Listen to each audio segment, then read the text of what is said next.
নমস্কার বন্ধুরা, তোমাদের ঝুমা কুকিং চ্যানেলে অনেক অনেক স্বাগত জানাই। দেখো আজকের নতুন কোনো রেসিপি নিয়ে এসেছি, একদমই নতুন রেসিপি। দেখো এটা ফুলকপি পাতা বাটা করব।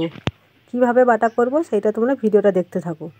দেখো ফুলকপি পাতা নিচে এক ঝোড়া, এগুলো সবই লাগবে না, অল্প কিছু নেবো। দেখো পাতাগুলো ছাড়িয়ে নিচ্ছি ডাঁটির থেকে, একটা একটা করে পাতাগুলো ডাঁটির থেকে ছাড়িয়ে নিচ্ছি। দেখো এইভাবে বটির সাহায্যে নিতে পারো বা হাত দিয়েও ছিঁড়ে ছিঁড়ে নিতে পারো।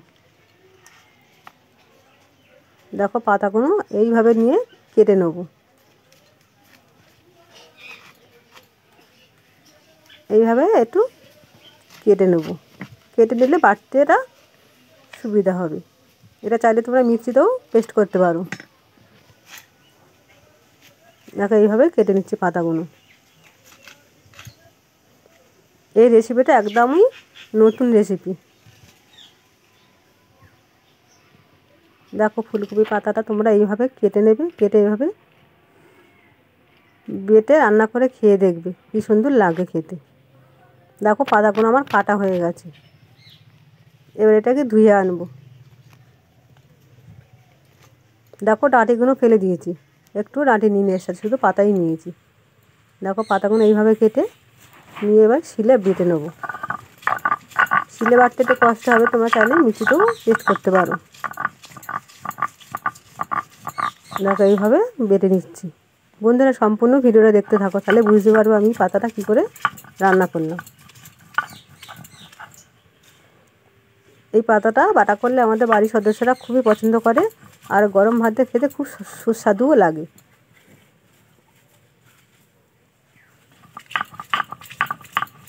দেখে নাও পাতাটা কীভাবে কেটেছি আর কীভাবে বেটে নিচ্ছি শিলে।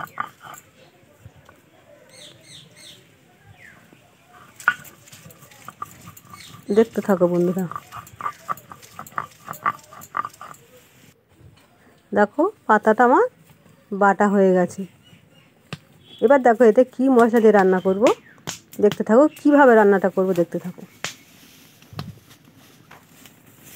দেখো এই পাতার সঙ্গে 4-5টা কাঁচা লঙ্কা নিলাম, চাইলে তোমরা বেশি ঝাল দিতে পারো। এটা রসুনের কোয়া নিলাম, নিয়ে এটা একসঙ্গে বেটে নেব। এটা একসঙ্গে ভালো করে বেটে নেব। দেখো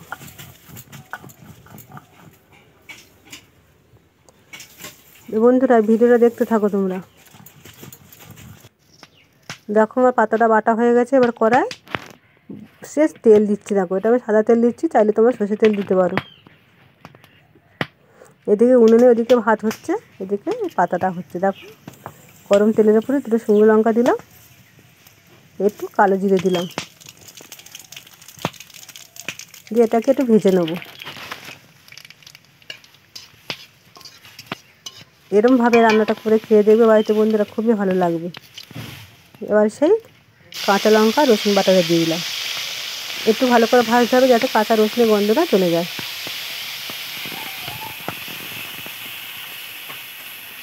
বন্ধুরা ভিডিওটা তোমরা দেখছো কিন্তু লাইক কমেন্ট করছো না, পারলে একটা কমেন্ট করে দিও। দেখো এটা ভাজা ভাজা মতন হয়ে গেছে। এবার সেই পাতাটা দিয়ে দিলাম, দিয়ে এটাকে ভালো করে নাড়তে থাকবো।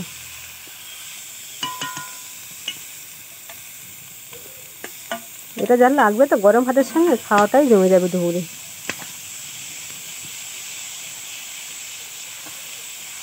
দেখো এটাকে ভালো করে নাড়তে হবে, যতক্ষণ নাড়বো যতক্ষণ না জলটা শুকনো হবে।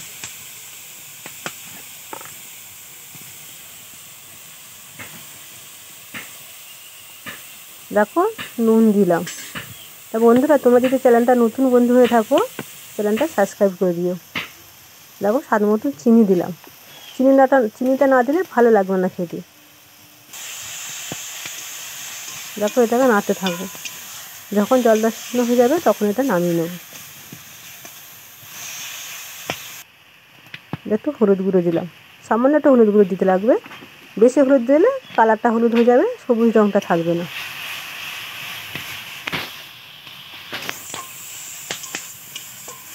দেখো এটা মিক্সিতে পেস্ট করলে ভালো মিহিনরা হয়, শিলে বাটলে একটু কচা কচা মতন থাকে। দেখো এটা আমার হয়ে এসেছে রান্নাটা, জলটাও শুকিয়ে এসেছে, হয়ে এসেছে রান্নাটা দেখো। এবার এটাকে নামিয়ে নেবো, দেখো এটাকে নামিয়ে নিচ্ছি দেখো।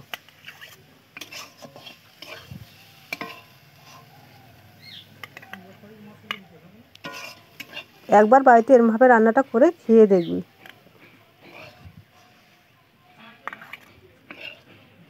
দেখো এইভাবে বাটিতে আমি তুলে নিলাম। তা বন্ধুরা, ভিডিওটা যদি ভালো লাগে সাবস্ক্রাইব কমেন্ট লাইক করতে ভুলো না। আবার নতুন কোনো রেসিপি নিয়ে আসবো, ততক্ষণ তোমরা সুস্থ থাকো, ভালো থাকো। এই বলে ভিডিওটা আজকে এখানে শেষ করলাম।